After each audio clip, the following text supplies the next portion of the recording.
The Best Friend. Barbara Holland, or simply Barb, has one of the saddest endings in Stranger Things. Nancy Wheeler's best friend just wanted a quiet night, but ended up being dragged by her friend to a party at Steve Harrington's house. The saddest part is knowing Barb didn't even want to go, but Nancy insisted. During the party, Barb cuts her hand, all because once again Nancy pushed her to do something she didn't want to. She tries to open a beer can and... After that, while Nancy gets distracted with her boyfriend and tells Barb she can go home if she wants, Barb is left alone outside, sitting by the edge of the pool with that look of, why did I even come? But a single drop of blood changes everything. The smell attracts the Demogorgon, who appears out of nowhere and drags her into the Upside Down. There, Barb wakes up in a twisted version of the pool, surrounded by webs and shadows. Hurt and desperate, she tries to escape, but the monster shows up again and drags her off to a brutal death. Later, Nancy finds her decomposing body, one of the most disturbing images in Stranger Things. And, well, the Best Friend of the Year award goes to Nancy Wheeler. Silent Betrayal. Benny Hammond was the kind of guy who just wanted to do the right thing. Owner of a small diner, he offered food and shelter to Eleven in Season 1, trying to help her get in touch with social services. A simple gesture, but one that caught the attention of agents from the Hawkins National Laboratory. Agent Connie Frazier disguised herself as a social worker and went to the diner. When Benny least expected it, she caught him by surprise in the kitchen and shot him with a silenced pistol, killing him instantly. To cover up the crime, the agent staged the scene to make it look like he had taken his own life. Benny's assassination marks a dark turning point in the series, revealing just how cruel the Hawkins lab really is. Possessed and melted. Heather Holloway meets a tragic and horrifying fate in Season 3 of Stranger Things. It all starts when Billy Hargrove, already possessed by the Mind Flayer, kidnaps her at the Hawkins pool. The lifeguard, who until then was just a normal young woman, becomes one of the first victims to join the villain's army, turned into one of the Flayed. Under the Mind Flayer's control, Heather helps capture other victims, including people close to her, like her own parents, becoming part of a twisted, inescapable machine. Her transformation makes it clear that no one is safe from the villain's influence once he chooses his prey. In the climax of the season, during the battle at Starcourt Mall, the Mind Flayer calls all of the Flayed to merge. Heather and the others are melted down and absorbed, forming the organic mass that creates the giant monster. Her death is quick and brutal.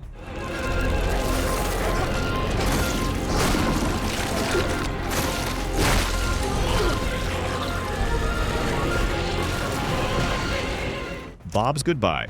Bob Newby's last breath is one of those scenes that breaks your heart and leaves a lump in your throat. He was Joyce's sweet, laid-back boyfriend, always optimistic and full of good intentions, the classic unlikely hero of Stranger Things. In the episode The Mind Flayer, Bob, Joyce, Will, and the others are trapped in the Hawkins lab, completely surrounded by creatures from the Upside Down. When the power goes out, they need someone who understands systems, and of course, Bob, with his nerdy charm, volunteers to turn everything back on. He does it. For a moment, it looks like everything's going to work out. He runs through the halls, sweating, but still with that hopeful smile, believing everything will be okay. But the relief doesn't last. As he gets close to the exit, the Demodogs appear and tear him apart, while Joyce watches helplessly, unable to do anything. Bob dies trying to save everyone, and his loss is devastating. Even though he was a simple character, his courage and love turn him into a true hero, and one of the saddest moments in the entire series. Final redemption. All throughout Season 3, Billy is the Mind Flayer's main servant, acting cruel and ruthless. But not everything is what it seems. The monster inside Billy is really the result of his possession by the creature from the Upside Down. Deep down, there's still a piece of the lost boy hidden behind that cold, violent stare. In the final episode, inside Starcourt Mall, Eleven faces the monster and tries to reach whatever is left of Billy. Using her powers, she dives into his mind and makes him remember a simple but powerful memory: a sunny day at the beach with his mom.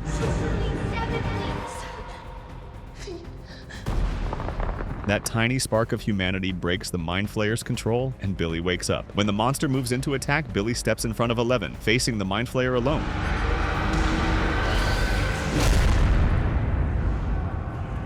He's struck over and over by its tentacles and dies in front of his sister Max in one of the most emotional scenes in the entire show. His death is more than a sacrifice. It's the end of a redemption arc that finally shows the real Billy behind the villain mask.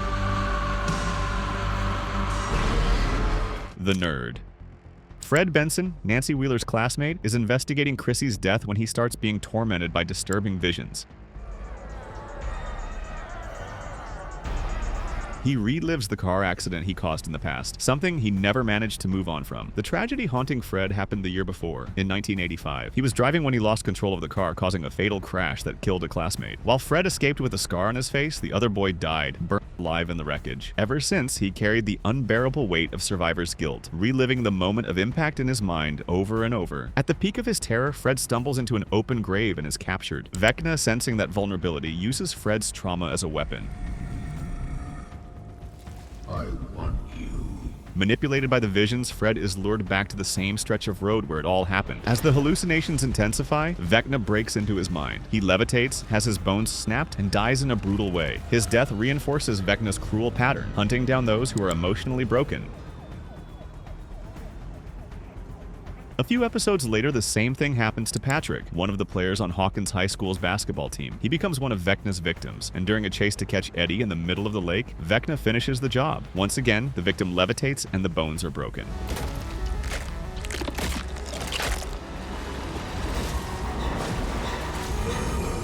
Split in half. Jason Carver's death is quick and shocking. During the events at the Creel house, Jason gets into a fight with Lucas while Max is acting as bait for Vecna, trying to save her friends. In the struggle, Lucas manages to knock Jason down and leave him unable to continue fighting. But before Jason can get back up, something terrible happens. A portal to the Upside Down rips open in the attic floor. With no time to react, Jason is instantly torn apart by the portal, ripped clean in half. The saddest part is that Jason dies without understanding anything about what was really going on. He truly believed he was doing the right thing, trying to protect his girlfriend Chrissy and his friend Patrick, and thought Eddie Munson was behind everything. Before we talk about the next death, are you enjoying the video? If you are, make sure to drop a like and subscribe to the channel. It helps us a lot. Telekinetic revenge. Agent Connie Frazier's death is one of the first real displays of Eleven's full power in Stranger Things. In Season 1, she and other Hawkins lab agents corner Eleven, Mike, Dustin, and Lucas at the school after torturing Sheriff Hopper to find out where the girl was hiding. Terrified and furious, Eleven decides to fight back. Using her telekinetic powers, she unleashes all her force on Frazier and the agents in a brutal way. Their brains, including Connie's, are crushed instantly, blood pouring from their eyes and noses in a shocking, visually striking scene.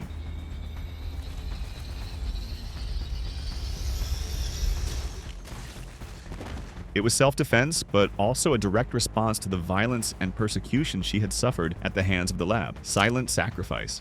Chaos erupts at the Byers house when military agents launch a surprise attack. In the middle of the shootout, Agent Harmon steps up to protect Jonathan, Will, Mike, and Argyle, showing true bravery even though he's not one of the main heroes.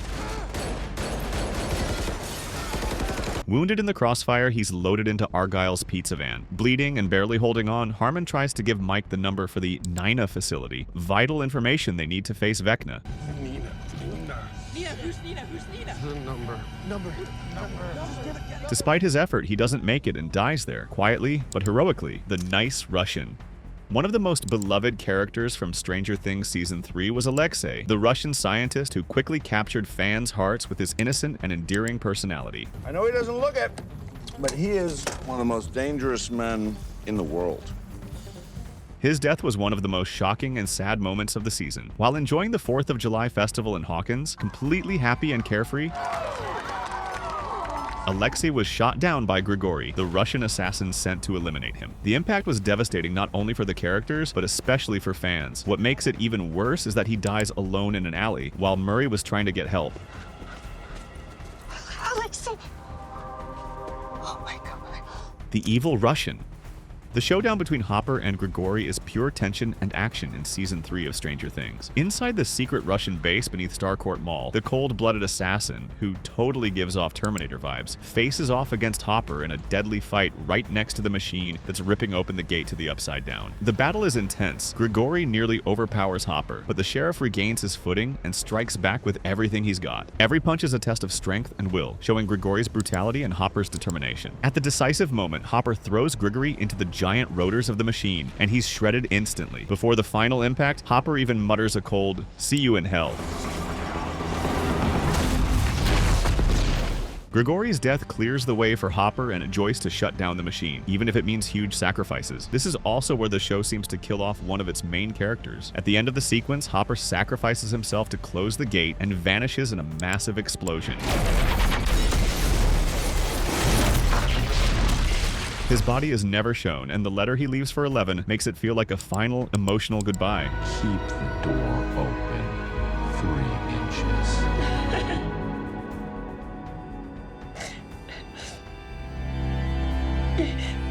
But well, all that heartbreak doesn't last long. He's back in the next season. Vecna's mother. Virginia Creel never imagined her own son, Henry, would be the one responsible for her death. Even as a child, Henry showed dangerous powers and deep hatred toward his family, especially his mother, who began suspecting his strange behavior and planned to send him to doctors for testing. Using his psychokinetic abilities, Henry attacked her in a horrifying way. Virginia levitates into the air as her bones snap grotesquely, matching the pattern of Vecna's future kills. After killing his mother, Henry murders his sister too, then falls into a coma. With the family destroyed, his father, Victor Creel, is wrongly accused and sent to prison. This tragedy sets the dark tone that shapes Henry into number 1 at the Hawkins lab, showing that the evil he'd become was already rooted deep in his childhood. Goodbye, Papa. Dr. Martin Brenner's end in Season 4 of Stranger Things is dark and intense. After trying to restore Eleven's powers at the secret facility, the military storms the base, forcing him and Eleven to flee into the Nevada desert. Chased by a military helicopter, Brenner is hit by sniper fire. Even wounded, he tries to convince Eleven to trust him, insisting he always loved her like a daughter. But she finally breaks free, takes down the helicopter, and leaves with her friends, abandoning Brenner alone, bleeding out in the desert. Bye, Papa.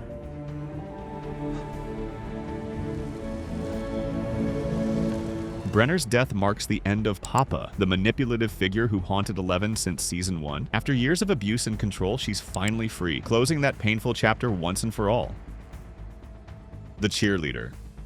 Chrissy Cunningham's death is the first big shock of Season 4, and the moment the show proves it's gotten much darker. The perfect cheerleader hides a broken side, tormented by nightmares and haunting visions tied to her past trauma. Trying to escape her pain, she meets with Eddie Munson, the wild, charismatic metalhead of Hawkins, thinking some drugs might help. But what seems like a casual meeting turns into a living nightmare. Chrissy starts hearing voices, seeing her mother yelling at her, and gets pulled into Vecna's realm.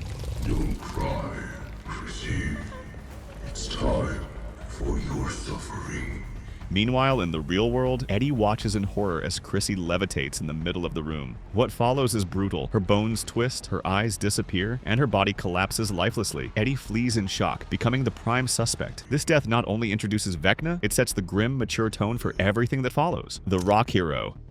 In just one season, Eddie Munson became one of the most beloved characters in Stranger Things, and his death is one of the most emotional and unforgettable scenes in the show. This year's different. This year, it's my year. I can feel it. The most charismatic metalhead in Hawkins proves he's far more than an outcast falsely accused of murder. He's a real hero. In the Upside Down, Eddie climbs to the top of his trailer and performs an epic solo of Metallica's Master of Puppets to distract Vecna's Demobats. The scene is absolutely legendary. As the demonic bats close in, Eddie and Dustin manage to escape, but Eddie decides to stay. Dustin manages to get back to the real world, but Eddie cuts the sheet and decides to stay in the Upside Down to buy more time for his friends to face Vecna. Armed with only courage, a shield, and a makeshift spear, he grabs a bike and lures the Demobats away. And then, he makes the decision. This time, he won't run. He fights bravely for as long as he can, but he's hopelessly outnumbered. And the inevitable happens. The attack is brutal. He's severely wounded, and when Dustin returns, he finds Eddie collapsed, covered in blood. In his final moments, Eddie smiles and says he finally didn't run, showing his true growth as a character. Dustin is heartbroken, and the loss hits everyone deeply. I think it's my year, Anderson. Later, Dustin tells Eddie's uncle about his sacrifice, making sure the world knows that the Hawkins fugitive died a true hero. He isn't just innocent, Mr. Munson. He's a hero. Mad Max. Okay, I know, Max isn't technically dead, but we have to talk about that scene. Max Mayfield's fate at the end of Season 4 is one of the most gut-wrenching in the series. Determined to help her friends, she volunteers to be Vecna's bait, the same monster who had already tormented her before. While she's inside the Creel mansion, Vecna invades her mind and begins a brutal attack. Max tries to fight back, but Vecna is merciless. Her bones shatter, she loses her vision, and her heart stops, triggering a new rift in Hawkins that connects the real world to the Upside Down. Max, no, Max, stay with me. Max, stay with me. No, Max, stay with me. Watching this for the first time was so heartbreaking. I was certain Max had died, and she actually does die, but not for long. Using her powers, Eleven brings Max back to life, but the price is high. Max falls into a coma with no sign of her consciousness. Everyone assumes she's dead, but at the hospital, she's alive yet unresponsive, raising the haunting question: is part of her still trapped with Vecna? Will she ever wake up? We'll find out on November 26th. Yeah, guys, it's almost here. I'm honestly so excited to see how this story ends. But what about you? Which Stranger Things death hit you the hardest? Tell us in the comments. And hey, there's another awesome video on the screen right now. Click it, and I'll see you there.